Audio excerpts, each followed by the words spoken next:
It begins with a wall.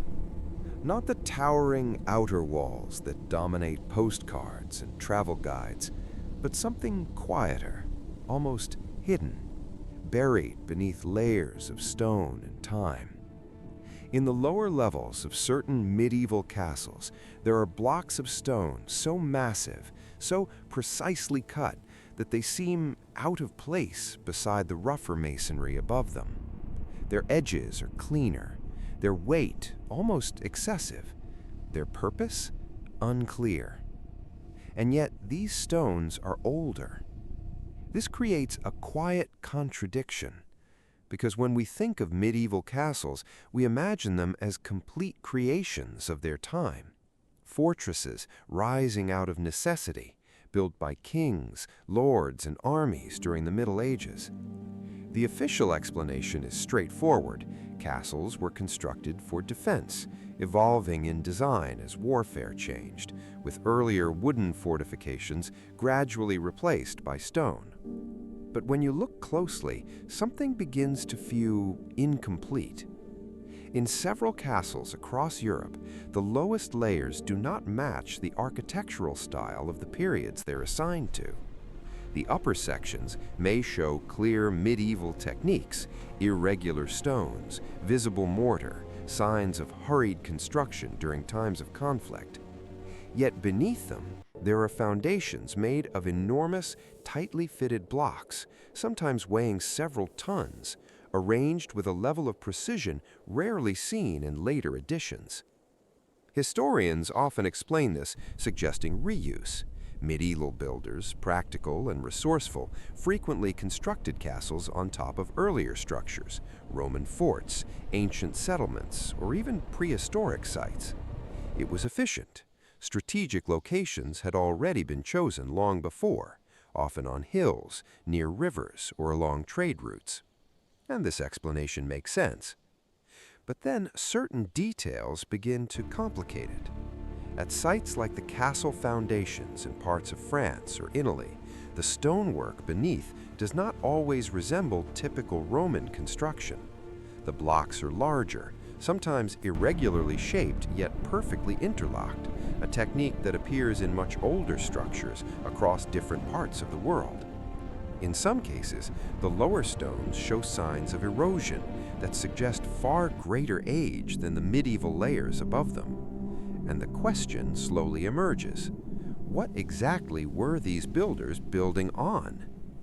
In places like southern Europe, there are castles whose foundations align with ancient walls that predate known historical records in that region.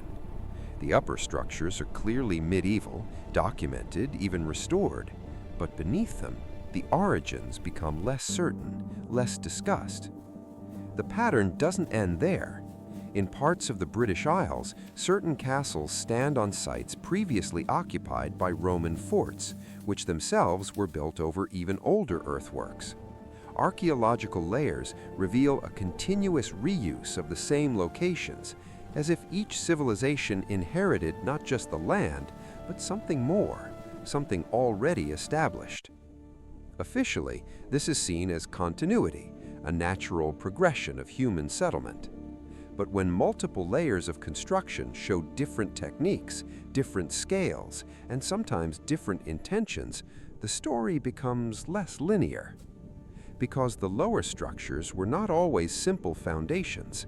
In some cases, they appear as complete constructions in their own right, walls, chambers, passageways, later incorporated into castles almost as if they were already there, waiting.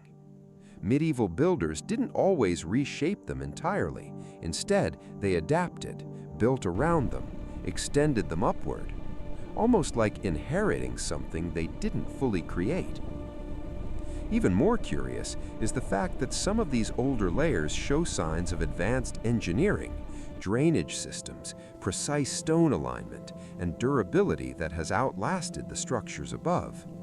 While medieval architecture was highly skilled, these deeper elements sometimes suggest a different approach, one that doesn't always fit neatly into the known timeline of construction techniques.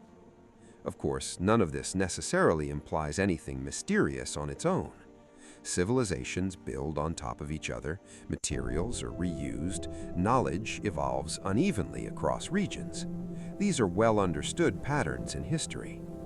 And yet, when enough of these examples are placed side by side, a subtle pattern begins to form. Not a clear conclusion, but a persistent question. Why do so many medieval castles seem to rest on structures that feel older than their explanations? Why do some foundations appear more advanced, more durable, or simply different in ways that are not fully explored? And perhaps more quietly, how much of what we see today is truly medieval, and how much is something else, something inherited, adapted, and gradually forgotten?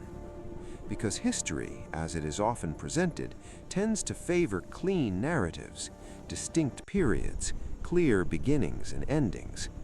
But the physical world doesn't always follow those lines. Stones remain, foundations endure, and sometimes what lies beneath tells a story that is less defined, less certain, and perhaps more complex than we expect. So, the next time you see a castle rising against the horizon, it may be worth considering not just who built its towers, but what they chose to build them on, and whether those foundations were simply convenient or something far older, quietly supporting a story that has yet to be fully understood.